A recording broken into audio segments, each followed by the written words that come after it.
السلام علیکم ورحمۃ اللہ تعالی وبرکاتہ۔ نحمده ونصلی ونسلم علی رسولہ الکریم، اما بعد فاعوذ باللہ من الشیطان الرجیم، بسم اللہ الرحمن الرحیم۔ ان اللہ وملائکتہ یصلون علی النبی یا ایہا الذین آمنوا صلوا علیہ وسلموا تسلیما۔ اللہم صل علی سیدنا ومولانا محمد معدن الجود والکرم وآلہ الکرام وابنہ الکریم وبارک وسلم صلاۃ وسلاما علیک یا رسول اللہ صلی اللہ تعالی علیہ وسلم۔ حضور پاک صلی اللہ علیہ وسلم کے شمائل و خصائل بیان کیے جا رہے ہیں، حضور کا حلیہ مبارک بیان کیا گیا۔ حضور پاک صلی اللہ علیہ وسلم کے جسم مبارک کے اعضاء کے بارے میں تفصیلی معلومات آپ نے اس سے پہلے سماعت کی۔ حضور پاک صلی اللہ علیہ وسلم کی زبان اقدس کی تاثیر، اس کی فصاحت و بلاغت کے بارے میں اس سے پہلے ذکر ہوا۔ اب یہاں پہ حضور پاک صلی اللہ علیہ وسلم کے لعاب دہن کا تذکرہ کرتے ہیں۔ لعاب کا مطلب ہوتا ہے تھوک۔ حضور پاک صلی اللہ علیہ وسلم کا لعاب دہن یعنی تھوک مبارک کیسی تاثیر اور وہ کیسی معجزانہ شان رکھتا تھا، اس کو سماعت فرمائیں۔ فرماتے ہیں کہ آپ کا لعاب دہن یعنی تھوک مبارک زخمیوں اور بیماروں کے لیے شفا اور زہروں کے لیے تریاق اعظم تھا۔ زہر کو کاٹنے کے لیے جو دوا ہوتی ہے اس کو تریاق کہا جاتا ہے، اور حضور پاک صلی اللہ علیہ وسلم کے لعاب دہن میں یہ تاثیر تھی کہ حضور پاک صلی اللہ علیہ وسلم جس کو عطا فرما دیتے تھے تو وہ بیماریوں سے شفا پا جاتا تھا اور اس کی تکلیف دور ہو جایا کرتی۔ چنانچہ آپ معجزات کے بیان میں یہ تفصیل کے ساتھ سماعت کریں گے کہ حضرت ابوبکر صدیق رضی اللہ تعالیٰ عنہ کے پاؤں میں غار ثور کے اندر سانپ نے کاٹا، اس کا زہر آپ کے لعاب دہن سے اتر گیا اور زخم بھی اچھا ہو گیا۔ وہ تفصیلی واقعہ حضور پاک صلی اللہ علیہ وسلم ہجرت کے لیے تشریف لے جا رہے تھے تو غار ثور میں یہ جو گفا تھی ثور نام کی، وہاں پہ تشریف لے گئے تو حضرت ابوبکر صدیق رضی اللہ تعالیٰ عنہ پہلے اندر تشریف لے گئے کہ کوئی تکلیف دہ چیز نہ ہو، اس کو دور کر دیا جائے۔ تو آپ نے اس کی صفائی کی، اس کے بعد دیکھا کہ اس میں کچھ سوراخ ہیں اور صاف ظاہر تھا کہ یہ سوراخ سانپوں کے بنائے ہوئے ہیں۔ حضرت ابوبکر صدیق رضی اللہ تعالیٰ عنہ نے اپنا کپڑا پھاڑ کر ان سوراخوں کو بند کرنا شروع کر دیا۔ آخر میں ایک سوراخ باقی رہ گیا تو اس میں حضرت ابوبکر صدیق رضی اللہ تعالیٰ عنہ نے اپنا انگوٹھا رکھ دیا، اور ایک روایت میں کہ اپنی ایڑی رکھ دی۔ اب وہ سانپ اندر موجود تھا، اس کو بھی تو معلوم تھا کہ حضور پاک صلی اللہ علیہ وسلم تشریف لائے، وہ بھی تو حضور کی زیارت کا مشتاق تھا، تو وہ بھی حضور پاک صلی اللہ علیہ وسلم کے چہرے مبارک کو دیکھنا چاہ رہا تھا۔ حضرت ابوبکر صدیق رضی اللہ تعالیٰ عنہ کے انگوٹھے پر یا ایڑی پر پہلے اس نے اپنے سر کو ملا کہ یہ انگوٹھا ہٹا لیں تو مجھے نکلنے کا موقع مل جائے، لیکن حضرت ابوبکر صدیق رضی اللہ تعالیٰ عنہ نے اس خیال سے کہ اگر میں نے انگوٹھا ہٹایا تو یہ سانپ نکل کر کہیں میرے آقا حضور رحمت عالم صلی اللہ علیہ وسلم کو تکلیف نہ پہنچا دے۔ آخرکار وہ سانپ جو تھا اس نے حضرت ابوبکر صدیق رضی اللہ تعالیٰ عنہ کو ڈس لیا، جس کی وجہ سے آپ کو تکلیف ہوئی۔ حضور پاک صلی اللہ علیہ وسلم آرام فرما رہے تھے، حضرت ابوبکر صدیق رضی اللہ تعالیٰ عنہ کی گود میں اپنے سر مبارک کو رکھ کے آنسو نکلے، آنسو حضور پاک صلی اللہ علیہ وسلم کے رخسار مبارک پر گرے۔ حضور بیدار ہوئے، پوچھا ابو بکر کیا ہوا؟ حضرت ابوبکر صدیق رضی اللہ تعالیٰ عنہ نے سارا واقعہ بیان کیا کہ اس بل کے اندر کوئی سانپ ہے یا کوئی تکلیف دہ چیز ہے، اس نے مجھے ڈس لیا ہے۔ حضور پاک صلی اللہ علیہ وسلم نے فوراً اپنا لعاب دہن نکال کر حضرت ابوبکر صدیق رضی اللہ تعالیٰ عنہ کے پاؤں میں اس جگہ پر لگا دیا جہاں پر سانپ نے ڈسا تھا، فوراً تکلیف دور ہو گئی اور پاؤں اچھا ہو گیا۔ حضرت علی رضی اللہ تعالیٰ عنہ کے آشوب چشم کے لیے یہ لعاب دہن یہ شفاء العین بن گیا، یعنی آنکھوں کی شفا بن گیا۔ جنگ خیبر کے موقع پر جب حضور پاک صلی اللہ علیہ وسلم نے حضرت علی کے بارے میں لوگوں سے پوچھا کہ علی کہاں ہے، ان کو بلاؤ، لوگوں نے کہا کہ ان کو تو آشوب چشم ہو گیا، ان کی آنکھیں آئی ہیں، اس لیے علی ابھی حاضر نہیں ہو پائے۔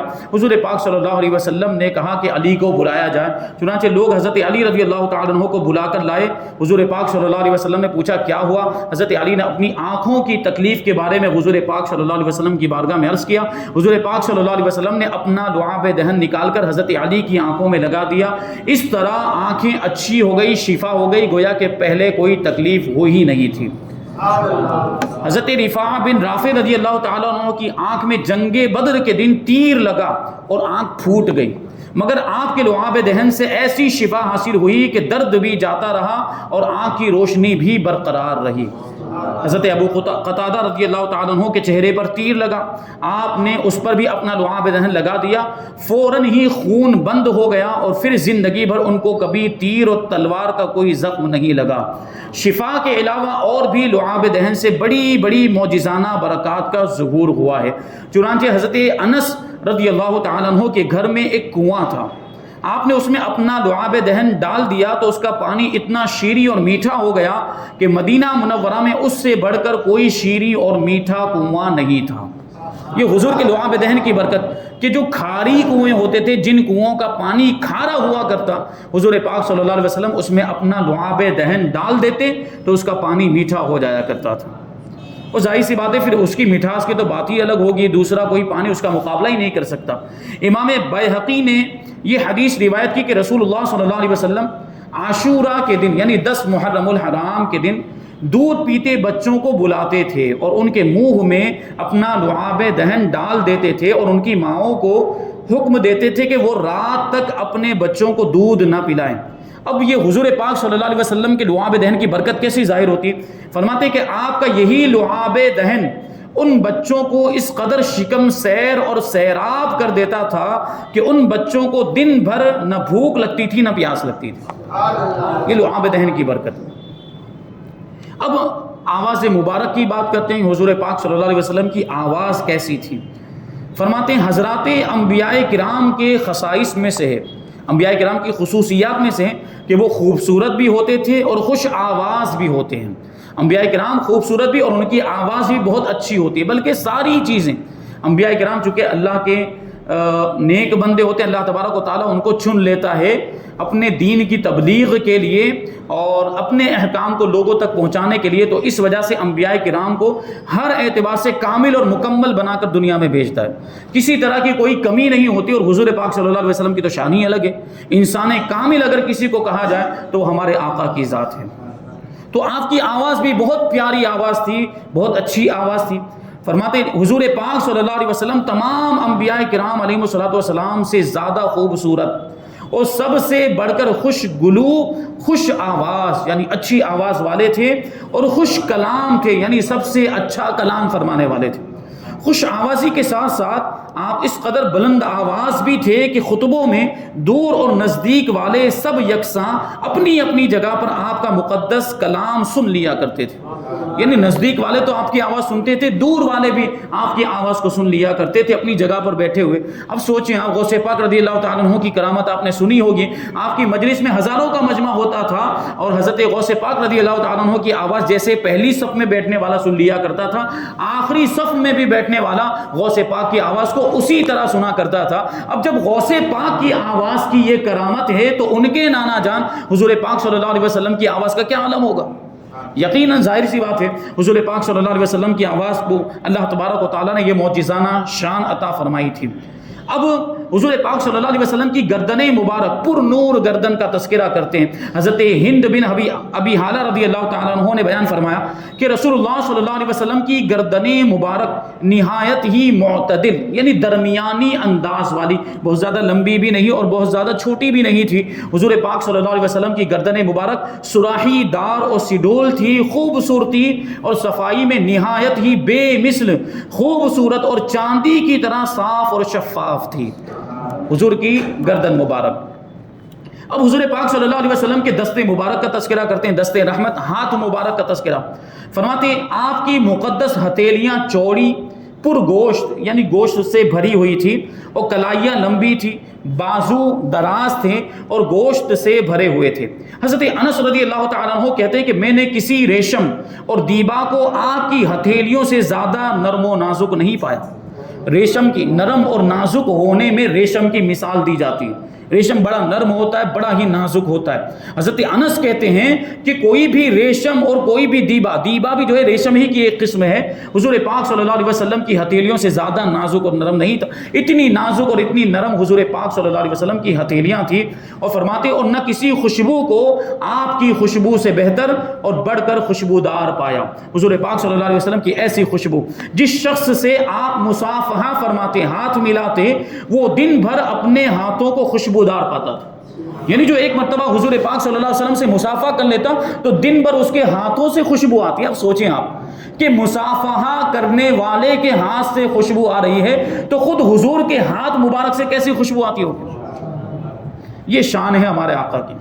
فرماتے جس بچے کے سر پر آپ اپنا دست اقدس پھیر دیا کرتے تھے، وہ خوشبو میں تمام بچوں سے ممتاز ہو جاتا تھا، یعنی اس کے سر سے خوشبو آنے لگتی تھی، اور پھر وہ فخر کرتا کہ حضور نے میرے سر پر اپنا ہاتھ مبارک پھیر دیا۔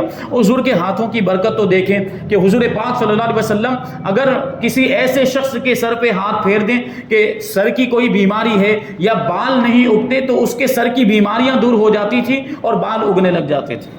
یہ حضور پاک صلی اللہ علیہ وسلم کے دست مبارک کی برکت۔ حضرت جابر ابن سمرہ رضی اللہ تعالیٰ عنہ کا بیان ہے کہ میں نے حضور پاک صلی اللہ علیہ وسلم کے ساتھ نماز ظہر ادا کی، پھر آپ اپنے گھر کی طرف روانہ ہوئے اور میں بھی آپ کے ساتھ ہی نکلا۔ آپ کو دیکھ کر چھوٹے چھوٹے بچے آپ کی طرف دوڑ پڑے، کیونکہ وہ بھی حضور پاک صلی اللہ علیہ وسلم کے حسن سلوک کو جانتے تھے کہ حضور بچوں سے کیسی محبت فرماتے اور کیسا مہربانی اور مشفقانہ انداز، مہربانی والا اور شفقت والا انداز بچوں کے ساتھ حضور پاک صلی اللہ علیہ وسلم کا ہوا کرتا۔ تو حضرت جابر ابن سمرہ کہتے ہیں میں ساتھ میں تھا، آپ کو دیکھ کر چھوٹے چھوٹے بچے آپ کی طرف دوڑ پڑے تو آپ ان میں سے ہر ایک کے رخسار پر اپنا دست رحمت پھیرنے لگے۔ یہ حضور پاک صلی اللہ علیہ وسلم کا مبارک طریقہ کہ کوئی بھی چھوٹا بچہ آپ کے سامنے آتا تو اس انداز میں حضور پاک صلی اللہ علیہ وسلم بچوں کے گال پر اس طرح سے ہاتھ رکھتے تھے کہ ایک رخسار پر حضور پاک صلی اللہ علیہ وسلم کا انگوٹھا مبارک ہوتا تھا اور بچے کے دوسرے رخسار پر یہ حضور کی 4 انگلیاں ہوتی تھی، اور اس کی یہ تھوڑی والا حصہ، داڑھی والا جو حصہ، یہ حضور کی ہتھیلی میں ہوتا۔ اس انداز سے بچے کے رخسار کو حضور پکڑا کرتے تھے۔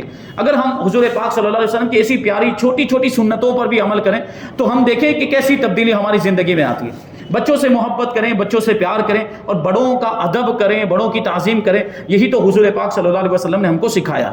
تو اس انداز میں حضور پاک صلی اللہ علیہ وسلم اپنا دست مبارک پھیرتے تھے۔ تو حضرت جابر ابن سمرہ کہتے ہیں کہ میں سامنے آیا تو میرے رخسار پر بھی آپ نے اپنا دست مبارک لگا دیا، تو میں نے اپنے گالوں پر آپ کے دست رحمت کی ٹھنڈک محسوس کی، اور ایسی خوشبو آئی کہ گویا آپ نے اپنا ہاتھ کسی عطر فروش کی صندوقچی میں سے نکالا۔ عطر بیچنے والے، جیسے ابھی مثال کے طور پر کوئی عطر بیچتا ہو تو ابھی تو صندوقچی یعنی کوئی پیٹھی لے کر نہیں چلتا، ساتھ میں وہ بیگ ہوتا ہے۔ مان لیجئے کہ کوئی عطر بیچتا ہے اور اس کے پاس بیگ ہے، اس عطر کے بیگ میں اگر آپ ہاتھ ڈال کر نکالیں تو آپ کے ہاتھ میں خوشبو آئے گی کہ نہیں آئے گی؟ حضور پاک صلی اللہ علیہ وسلم کے دست مبارک کے بارے میں حضرت جابر فرماتے کہ ایسی خوشبو آ رہی تھی جیسے ابھی آپ نے عطر کی صندوق میں ہاتھ ڈال کر نکالا ہو۔ حالانکہ حضور پاک صلی اللہ علیہ وسلم نے عطر کی صندوقچی میں ہاتھ تو نہیں ڈالا تھا، یہ تو اللہ تبارک و تعالیٰ کی طرف سے یہ خوشبو عطا کی گئی تھی۔ اب جو خوشبو اللہ کی طرف سے ملی ہو، اس خوشبو کا کوئی مقابلہ نہیں ہو سکتا۔ اس دست مبارک سے کیسے کیسے معجزات اور تصرفات عالم ظہور میں آئے، ان کا کچھ تذکرہ انشاءاللہ تبارک و تعالیٰ، معجزات کا بیان اس کے بعد آئے گا۔ حضور پاک صلی اللہ علیہ وسلم کے معجزات کو تفصیل سے بیان کیا جائے گا، اس میں ہم سماعت کریں گے۔ اب شکم اور سینہ کے بارے میں، یعنی حضور کا پیٹ مبارک اور حضور کا سینہ مبارک کیسا تھا، فرماتے کہ آپ کا شکم اور سینہ اقدس دونوں ہموار اور برابر تھے، دونوں سیدھے۔ کبھی یہ کیفیت ہوتی ہے نا کہ کچھ لوگوں کے معاملات ایسے کہ سینہ باہر نکلا ہوا ہوتا ہے، پیٹ اندر ہوتا ہے، کبھی پیٹ باہر نکلا، یہ ساری عیب کی باتیں ہوتی ہیں، ان کو اچھا نہیں سمجھا جاتا۔ حضور پاک صلی اللہ علیہ وسلم کو اللہ تبارک و تعالیٰ نے سارے عیبوں سے پاک رکھا تھا، ساری برائیوں سے پاک رکھا۔ تو حضور پاک صلی اللہ علیہ وسلم کا شکم اور سینہ مبارک یہ بالکل برابر تھا، نہ سینہ شکم سے اونچا تھا نہ شکم سینے سے اونچا تھا۔ آپ کا سینہ چوڑا تھا اور سینے کے اوپری حصے سے ناف تک مقدس بالوں کی ایک پتلی سی لکیر چلی گئی تھی۔ مقدس چھاتیاں اور پورا شکم بالوں سے خالی تھا، ہاں شانوں پر اور کلائیوں پر تھوڑے تھوڑے بال موجود تھے۔ آپ کا شکم صبر و قناعت کی ایک دنیا اور آپ کا سینہ معرفت الہی کے انوار کا سفینہ اور وحی الہی کا گنجینہ تھا۔ اعلیٰ حضرت رضی اللہ تعالیٰ عنہ فرماتے ہیں کل جہاں ملک، اور جو کی روٹی غذا، ملک کا مطلب ملکیت، یعنی سارے جہان پر آپ کی حکومت ہے، ساری دنیا آپ کی ملکیت میں ہے، اور جو کی روٹی غذا ہے، یعنی تاجدار دو عالم ہے، پوری دنیا پر حکومت ہے آپ کی، اس کے باوجود غذا اور خوراک اتنی سادہ کہ جو کی روٹی پر قناعت کرتے ہیں۔ فرماتے ہیں کہ اس شکم کی قناعت پہ لاکھوں سلام۔ ابھی کوئی بادشاہ ہو، کوئی مالدار ہو، کوئی دولت مند ہو، تو اس کا کھانا کیسا ہوتا ہے؟ قسم قسم کے کھانے اس کے دسترخوان پر سجائے جاتے ہیں، اور لذیذ سے لذیذ تر غذائیں وہ کھاتا ہے۔ لیکن یہ حضور پاک صلی اللہ علیہ وسلم کی سادہ زندگی، حضور پاک صلی اللہ علیہ وسلم نے لوگوں کے لیے مثال قائم کر دی کہ پوری دنیا پر حکومت ہونے کے باوجود اس طرح سے سادگی کے ساتھ زندگی گزاری جاتی ہے۔ اب حضور پاک صلی اللہ علیہ وسلم کے پائے اقدس یعنی پاؤں مبارک کا تذکرہ کرتے ہیں۔ فرماتے ہیں آپ کے مقدس پاؤں چوڑے، پرگوشت، ایڑیاں کم گوشت والی، تلوا اونچا جو زمین میں نہیں لگتا تھا۔ جو آگے والا حصہ ہوتا ہے جو انگلیوں سے جڑا ہوا ہوتا ہے اس کو تو ہم پنجہ کہتے ہیں، اور پیچھے والے حصے کو ہم ایڑی کہتے ہیں۔ اب یہ درمیان والا حصہ پاؤں میں آپ تصور کریں، درمیان والا حصہ ہم دیکھتے ہیں کہ تھوڑا سا یہ اونچا ہوتا ہے، تو یہ زمین سے نہیں لگتا۔ حضور پاک صلی اللہ علیہ وسلم کا یہ تلوا مبارک بھی اسی طرح اونچا تھا اور زمین سے نہیں لگتا تھا۔ دونوں پنڈلیاں یعنی پاؤں کے اوپر کا حصہ جو ہوتا ہے، گھٹنے سے نیچے کا حصہ، اس کو پنڈلی کہا جاتا ہے۔ دونوں پنڈلیاں قدرے پتلی تھی اور صاف و شفاف۔ پاؤں کی نرمی اور نزاکت کا یہ عالم تھا کہ ان پر پانی ذرا بھی نہیں ٹھہرتا تھا، پانی بہایا جائے تو بہ کر نیچے اتر جاتا تھا۔ یہ حضور پاک صلی اللہ علیہ وسلم کے مبارک پاؤں۔ آپ چلنے میں بہت ہی وقار اور تواضع کے ساتھ قدم شریف کو زمین پر رکھتے تھے۔ حضرت ابو ہریرہ رضی اللہ تعالی عنہ کا بیان ہے کہ چلنے میں نے حضور پاک صلی اللہ علیہ وسلم سے بڑھ کر تیز رفتار کسی کو نہیں دیکھا، گویا زمین آپ کے لیے لپیٹی جاتی تھی، یعنی زمین کو سمیٹ دیا جاتا تھا۔ اتنی تیزی کے ساتھ آپ سفر طے کر لیتے تھے، اور بڑے ہی کم عرصے میں، کم مدت میں ایک بڑی مسافت کو طے کر لیا کرتے تھے۔ فرماتے ہیں حضرت ابو ہریرہ کہ ہم لوگ آپ کے ساتھ دوڑا کرتے تھے، یعنی حضور کی کیفیت ہوتی کہ حضور چل رہے ہوتے تھے، لیکن اتنا تیز چل رہے ہوتے تھے کہ ہم کو حضور کے ساتھ ہونے کی وجہ، حضور کا ساتھ پانے کے لیے ہم کو دوڑنا پڑتا تھا۔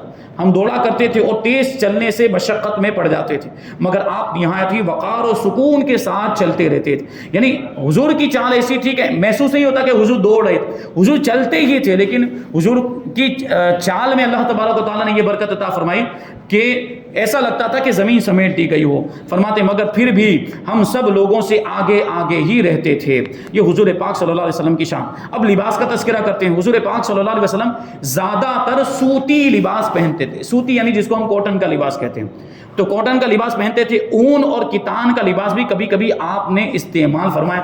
کبھی ایسا ہوتا تھا کہ لوگ آپ کی بارگاہ میں تحفے پیش کرتے تھے، قیمتی لباس بھی کبھی ہوتے، تو ایسے لباس بھی حضور نے زیب تن فرمائے۔ لباس کے بارے میں کسی خاص پوشاک یا امتیازی لباس کی پابندی نہیں فرماتے۔ ایسا نہیں تھا کہ کوئی خاص قسم کا لباس پہنتے ہوں، کرتا پائجامہ اگر فکس کر لیا تو یہی پہنتے ہوں، ایسا نہیں ہے۔ کبھی جبہ پہنتے تھے، کبھی قبہ پہنتے تھے، کبھی پیرہن بھی پہن لیتے، تہبند، حلہ، چادر، امامہ، ٹوپی، موزہ، یہ حضور کے لباس ہیں۔ ان سب کو آپ نے زیب تن فرمایا۔ پائجامے کو آپ نے پسند فرمایا۔ حضور پاک صلی اللہ علیہ وسلم ہمیشہ تہبند پہنتے تھے، لنگی جس کو ہم کہتے ہیں، اور ابھی تو ہم سلائی لگا کر پہنتے ہیں۔ حضور پاک صلی اللہ علیہ وسلم جو لنگی استعمال فرماتے تھے اس میں سلائی نہیں ہوتی تھی، اس انداز میں اس کو باندھتے تھے کہ پورا ستر ہو جائے، جو چھپانے کی جگہ ہے وہ چھپ جائے اور اس میں سے کچھ بھی کھلا ہوا نہ رہے۔ یہ حضور پاک صلی اللہ علیہ وسلم اس انداز میں تہبند پہنتے تھے۔ تو اکثر حضور تہبند ہی بلکہ پائجامہ پہننا حضور سے ثابت نہیں۔ آپ نے پائجامے کو پسند فرمایا۔ پائجامہ یعنی جس میں ہم جو دو پائچے ہوتے ہیں، سلائی لگی ہوئی ہوتی ہے، اوپر سے جو ہے اس کو باندھا جاتا ہے، یہ پائجامہ ہم جانتے ہیں کس کو کہا جاتا ہے۔ تو حضور پاک صلی اللہ علیہ وسلم نے پائجامے کو پسند فرمایا، اور مینا کے بازار میں سے ایک پائجامہ آپ نے خریدا بھی تھا، لیکن یہ ثابت نہیں ہے کہ کبھی آپ نے پائجامہ پہنا ہو۔ پائجامہ پہننا ثابت نہیں ہے، لیکن حضور نے پسند فرمایا۔ اب امامے کے بارے میں فرماتے کہ آپ امامے میں شملہ چھوڑتے تھے۔ شملہ مطلب وہ جو پیچھے سے یہ حصہ جو ہے کہ کپڑے کا جو امامہ جس کپڑے سے باندھا جاتا تھا وہ تھوڑا سا کپڑا پیچھے چھوڑتے ہیں ہم۔ جیسے جو سکھ لوگ ہوتے ہیں جو سردار، وہ پگڑی کیسے باندھتے ہیں کہ ان کے اس میں پگڑی کے اندر کوئی بھی حصہ باہر نکلا ہوا نہیں، وہ شملہ نہیں چھوڑتے۔ لیکن حضور پاک صلی اللہ علیہ وسلم جب امامہ باندھتے تھے تو شملہ چھوڑتے تھے، پیچھے کی طرف وہ کپڑا باہر نکلا ہوا اس کو شملہ کہتے ہیں۔ تو شملہ چھوڑتے تھے جو کبھی ایک شانے پر ہوتا، کبھی ایک کندھے پر ہوتا تھا، اور کبھی دونوں شانوں کے درمیان پیچھے پڑا ہوا رہتا تھا۔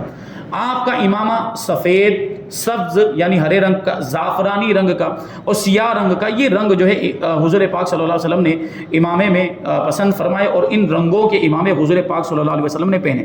فتح مکہ کے دن آپ نے کالے رنگ کا امامہ پہنا ہوا تھا، امامے کے نیچے ٹوپی ضرور پہنا کرتے تھے اور فرمایا کرتے تھے کہ ہمارے اور مشرکین کے اماموں میں یہی فرق و امتیاز ہے کہ ہم ٹوپیوں پر امامے باندھتے ہیں اور ان کے یہاں ٹوپیوں کا تصور نہیں، وہ ویسے ہی باندھ لیتے ہیں۔ اب چادر کے بارے میں فرماتے ہیں کہ یمن کی تیار شدہ چادر، سوتی دھاری والی چادریں، وہ جو عرب میں حبرہ یا برد یمانی کہلاتی تھی، آپ کو بہت زیادہ پسند تھی وہ چادریں، اور آپ ان چادروں کو بکثرت استعمال فرماتے تھے۔ کبھی کبھی سبز رنگ کی چادر بھی آپ نے استعمال فرمائی ہے۔ اب حضور پاک صلی اللہ علیہ وسلم کے پاس ایک کمبل مبارک بھی تھا اور اس کمبل کو بھی آپ کثرت کے ساتھ استعمال کرتے، یہاں تک کہ حضور پاک صلی اللہ علیہ وسلم کی وفات کا جب وقت آیا تب بھی وہی کمبل مبارک آپ نے اوڑھا ہوا تھا۔ حضرت ابو بردہ رضی اللہ تعالیٰ عنہ کا بیان ہے کہ حضرت عائشہ رضی اللہ تعالیٰ عنہا نے ایک موٹا کمبل اور ایک موٹے کپڑے کا تہبند نکالا اور فرمایا کہ انہی دونوں کپڑوں میں حضور پاک صلی اللہ علیہ وسلم نے وفات پائی۔ اب اس کے بعد انشاءاللہ ہم حضور پاک صلی اللہ علیہ وسلم کی نالین اقدس، حضور پاک صلی اللہ علیہ وسلم کی مقدس جوتیاں جو اگر کسی تاجدار کو مل جائے تو وہ بھی فخر کرے، ایسی مقدس اور حضور پاک صلی اللہ علیہ وسلم کی نالین مبارک کا تذکرہ کریں گے۔ پھر حضور کے پسندیدہ رنگ، کہ حضور کا رنگ پسندیدہ کون سا تھا، انگوٹھی حضور خوشبو کون سی لگاتے تھے، سرما، سواری، اور حضور اب بہت اہم چیز مرغوب غذائیں، یعنی کون سی غذائیں، کون سی کھانے کی چیزیں ہیں جو حضور پاک صلی اللہ علیہ وسلم کو پسند تھی۔ ہم حضور سے محبت کرتے ہیں اور جو جس سے محبت کرتا ہے وہ اس کی چیزوں کو اپناتا ہے، تو ہمیں یہ سنیں گے انشاءاللہ تبارک و تعالیٰ، تو ہم کوشش کریں گے کہ ان چیزوں کو، کیونکہ حضور کی جو پسندیدہ چیزیں وہ ہمیں بھی پسند ہونی چاہیے۔ اللہ تبارک و تعالیٰ ہم سب کو حضور پاک صلی اللہ علیہ وسلم سے سچی پکی محبت کرنے کی توفیق عطا فرمائے۔ حضور پاک صلی اللہ علیہ وسلم کے عشق کا اور محبت کا چراغ ہم سب کے دلوں میں روشن فرمائے، سنتوں پر ہم سب کو عمل کرنے کی توفیق عطا فرمائے۔ وما علینا الا البلاغ۔ الفاتحہ۔